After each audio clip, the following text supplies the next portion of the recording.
What makes a hero?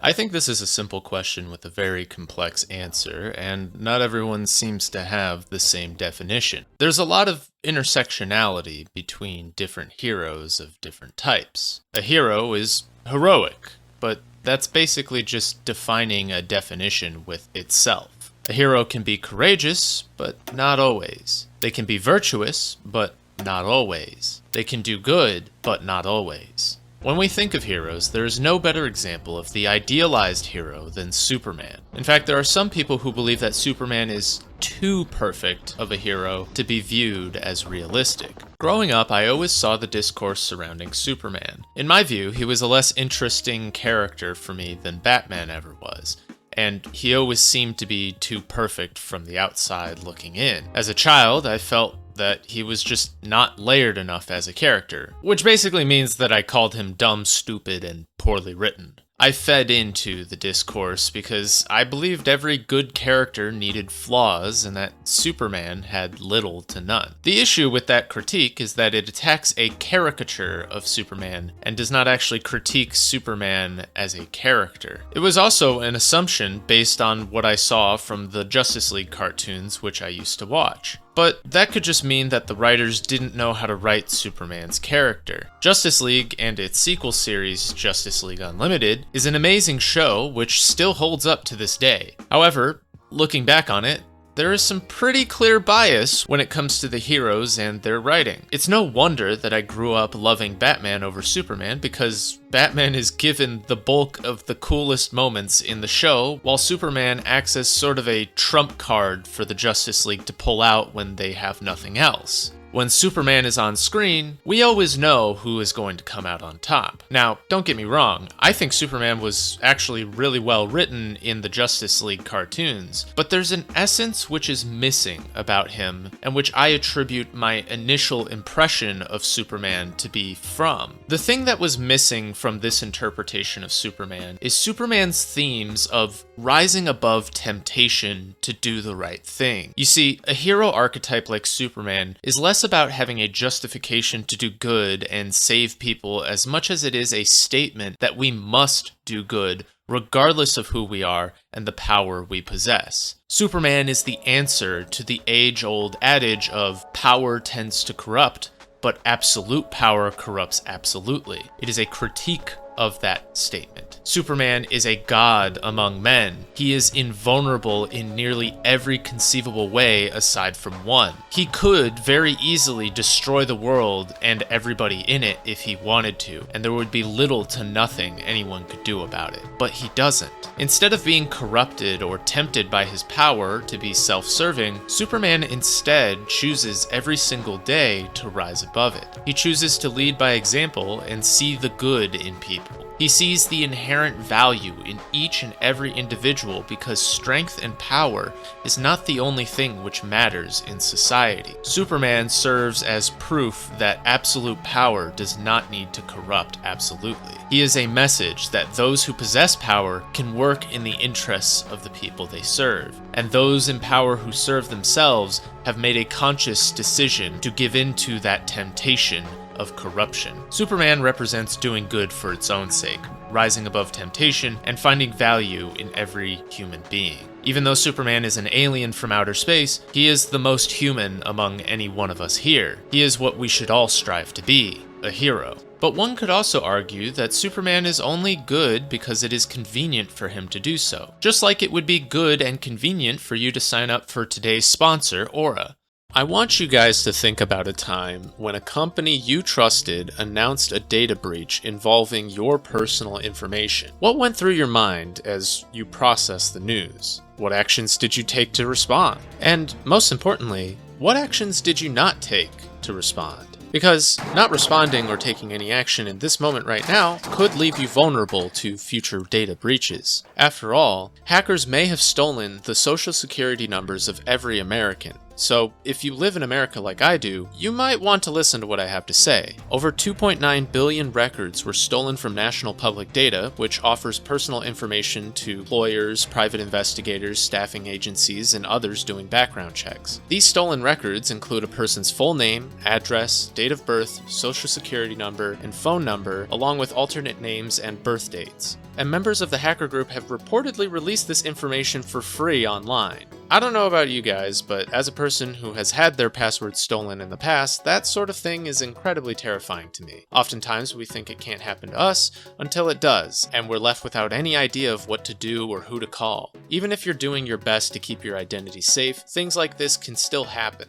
And by the time you realize it has happened, it'll already be too late. That's why it's so important to get ahead of it and prepare for the worst. If you weren't taking precautions with your personal information online before, this should be a huge wake-up call. You've never been more vulnerable online than you are right now. But for me personally, I'm not too worried because I use Aura. Aura alerts me if my phone number, email, or social security number is on the dark web. They're going to let me know fast if anyone tries to use this information to get access to my credit or bank accounts. They also give me up to $5 million in identity theft insurance should the worst case scenario ever happen to me again. There's also a ton of other features to keep you safe online, all inside one easy-to-use app. You can go to my link, aura.com/scrit, to try 14 days for free. That will be enough time for Aura to find out if any of your personal data has been exposed. I highly recommend you do this right now because not only is National Public Data not going to do anything to help you, they're probably not going to face any repercussions for this leak. And if there aren't any repercussions, that more than likely means it's going to happen again. I'm not leaving myself vulnerable to data breaches, and if you don't want to either, you can go to aura.com/scrit and try 2 weeks for free. Anyways, back to the rest of the video. A common critique of the aforementioned Superman is that he has all the power and is rarely ever truly challenged. And while that might be true in some cases and false in most others, it is still a pretty common criticism levied at Superman. People often question whether or not Superman would ever hold his virtues if he had none of his power. After all, if virtue is only done when it is convenient, then it is not true virtue. If virtue is only possible under the best conditions, then is it really all that useful? How do we know someone is actually a hero when they're... Well, Invincible, the series, poses an answer to the question left behind by the Superman archetype. Many people might view Invincible's premise as, what if Superman was evil and had a son? And although there is a lot of merit in that perspective, what with Omni-Man literally being a Superman stand-in for the knockoff Justice League, I think it's actually the wrong impression to have about the show. Invincible is not a show where Superman is evil and has a son. Invincible is a show about a young Superman with an evil father. You see, the thing which makes Superman Superman is not his powers nor the fact that he is invincible, it is his mindset. It is his willingness to rise above corruption and do the right thing. It is the ability to stick to virtue even when it is not convenient, and especially when it is difficult. In the show Invincible, our main character, Mark Grayson, is often seen as anything but his moniker. We see very early on that while Mark is clearly a step above most heroes in terms of power and durability, he is often outmatched by the villains he ends up facing. In his father, we see the strength that he could one day achieve, and during his fights with some of the villains, we see that his father is not the only one who poses a substantial threat to Earth. But the thing which makes Mark is not some sort of arbitrary invulnerability to damage or inherent power which makes him a god. It is his mindset. And it's because Mark knows that he may be defeated or killed that his virtue stands ever taller. If Superman posits that even the powerful have a choice to do good, then Invincible offers that we must do good even when evil is more powerful than we are. Mark is not an unshakable paragon of virtue. He is not an unrealistic ideal of heroism. Just like Superman, he is more human than most people, but he is human in a different way than Superman. Mark is a human for the fact that he is constantly struggling to do the right thing. He must persevere through the pain and torment to do good for good's sake. He shows us that good can be done even when it is not convenient for us to do so, and that through perseverance and courage, We can all strive to achieve such virtue in our own lives. But these two characters were still born with some level of power. Sure, Mark might get beaten into a pulp at every turn, but he is also inherently more capable of doing good than everyone else around him. So what happens for everyone else? What happens for the everyman? The everyman is a character archetype which often depicts a rather normal and bog-standard person going on a journey to become the hero of the story. And while people like Luke Skywalker can be considered an everyman, he was also born with a lot of inherent advantages. Unlike Hiccup from How to Train Your Dragon, a smart and physically weak person born in a Viking society which values strength over ingenuity. Hiccup is an everyman in the way that we can all relate to. He is a person with value which is not fully appreciated by the society and systems of power around him. He is often written off because he doesn't conform to the ideal of what a hero should be in his society. He is destined for mediocrity, even though his father is considered a great and legendary warrior. Hiccup is not an everyman because he is like everyone else in the story. He is an everyman because he is unique in his value and has yet to be fully realized for it. He is a person who is dismissed and laughed at in his story. He is someone no one would ever think is worthy of becoming a hero, but who becomes one anyways. In fact, he becomes the greatest hero his land has ever known. He is the first to tame and ride a dragon, the first to bring everlasting peace to the land of Berk, and the first to prove that humans and dragons can coexist without the need for bloodshed. A true hero is not just someone who defeats the bad guys. A true hero is someone who dismantles systemic evil and enables people to be good. In the land of Berk, everyone must fight, not just for their lives, but for their home and their way of life. And in order to do that, they must kill dragons. The dragons of How to Train Your Dragon are considered to be evil in the beginning of the story because they threaten the Vikings of Berk. Hiccup even strives to become a dragon slayer like his father, which leads him to harm an innocent creature like Toothless. It is here that we come to understand that the dragons, much like the Vikings, are not killing out of spite or malice. The dragons are not mindless, evil creatures. They are a sentient and empathetic species which only seeks to survive just like humans. The only reason they attack villages is so that they can eat. Hiccup represents a hero which goes beyond societal norms. It sends the message that not only can anyone become a hero, but that it is better for everyone that he is able to. You see, if Hiccup had become a hero to his people in the conventional sense, he would only be a dragon slayer who protects his village. Nothing would ever truly change about Berk's situation, and it may even get worse with time. Sometimes, in order to be heroic, we must go beyond our current ideals and perceptions of what a hero should be, and instead become a hero that people need us to be. However, heroes are not always recognized, nor are they always rewarded. Heroism is its own reward, but it doesn't make the hero immune to tragedy. In fact, we are often told that true heroism must be done regardless of tragedy. The Greek mythos is jam-packed with a great deal of heroic figures, all of whom have one fatal flaw which inevitably leads to their tragic downfall. Where archetypes like Superman or the Everyman tell us that anyone can be a hero, the Greek heroes posit that heroism in one moment does not protect oneself from a fall in the next moment. As they say, no good deed goes unpunished, and the Greeks are well known for punishing their heroes. Heracles accomplishes labor after labor after labor, slays a great many monsters, and defies Hera's every attempt to destroy him. In the process, Heracles rescues a great deal of people and marks his legend down for all to see. However, Heracles inevitably succumbs to his greatest flaw, his rage. During his story, Heracles will often kill other people in a fit of rage and emotion, or as a way to just get what he wants. Heracles might be heroic in the sense that he is powerful and that his actions end up helping people in the grand scheme of things. However, those actions do not excuse his acts of evil. Heracles is emotionally unstable. He does some good in the world, but ultimately he is consumed by that fact. The story of Heracles teaches us that even when we are more physically powerful than others, it is still important to be rational and kind if we wish to do good in the world. Otherwise, we will end up destroying everything we love, just like Heracles. Another Greek hero which has come back into the public zeitgeist due to a certain musical is Odysseus.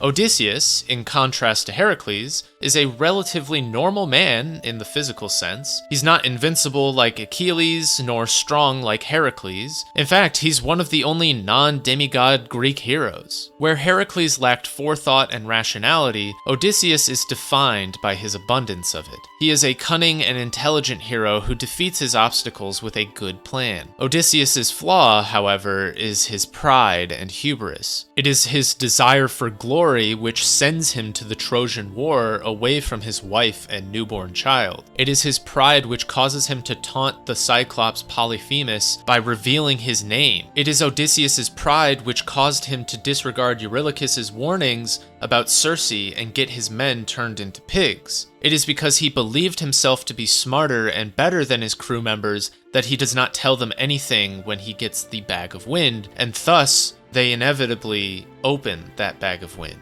At every turn, we can see that Odysseus is an incredibly intelligent and cunning leader. He gets his crew out of problem after problem, but it is because he lacks trust in others that he causes most of those problems for himself. He is the one leading his men into danger, and by the end of everything, he is left weathered and crewless. His mother died waiting for him to return, something he will always regret, and he wasted a decade of his life, which he could have otherwise spent with his wife and son. He endured great and unnecessary suffering and is responsible for the deaths of his men because of his pride. Odysseus is a hero which teaches us that sometimes we need to look beyond ourselves and acknowledge others to truly do good in the world. No amount of rationality, intelligence, or forethought is enough unless it is also wielded with a certain level of humility. No one man, no matter how intelligent or strong or powerful or anything else, has the answer to every problem. It is when we think we are smarter than everyone else around us that we are at our peak stupidity. It is when we assume that the people we save are incapable of saving themselves or even saving us that we will only serve to cause our own problems. Odysseus was heroic, but he only ever saved people from the problems he caused for himself, and in the end, he saved no one but himself. Just as heroes can be an example of tragedy and strife, however, they can also be comedic. Heroes can put us at ease or brighten the days of people that they are around. When you're writing a hero, it's important to not just think about the example they set or the philosophies they represent. A lot of the time, a hero character can become difficult to relate to if they're only built to send a message. All of the aforementioned heroes have some type of flaw or personality trait which makes them more human and thus a greater, more relatable hero.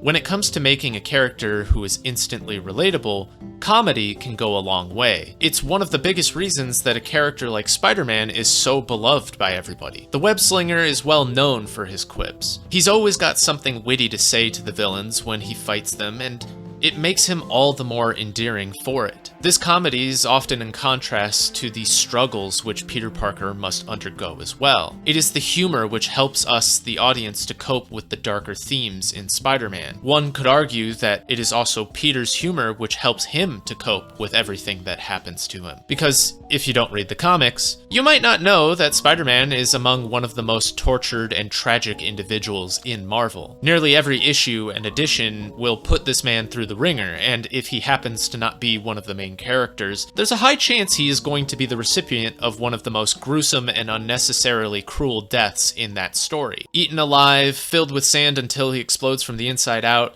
shot in the head, hanging himself, on and on and on and on. Peter Parker is the comic relief in his own series, as well as the comic relief of whatever story he is a part of. A lot of writers will recognize this, and in an effort to set the tone, will often use Spider-Man as the sacrificial lamb to tell the audience they are not fucking around. You see, when we kill off the light brought in by a comic relief, we make way for a grittier, often less heroic story. Comedic characters are not necessarily heroes in their actions, but rather heroes of presence. It is their presence which puts everyone around them at ease, and which helps us to overcome evil with a healthy mindset. Sometimes it's important to remove the seriousness of a situation in order to properly handle it. Because sometimes when we take things too seriously, those thoughts and negative emotions can become an obstruction to heroism. So when you write a comedic hero, it's important to remember this trait and remember how this character affects the rest of the cast. Throughout this video, I've covered several different archetypes and heroes, and I haven't even gotten close to talking about every type of hero you can write. So to save you guys a little bit of time, and my editor a little bit of tears, I'm instead going to talk about what every hero has in common: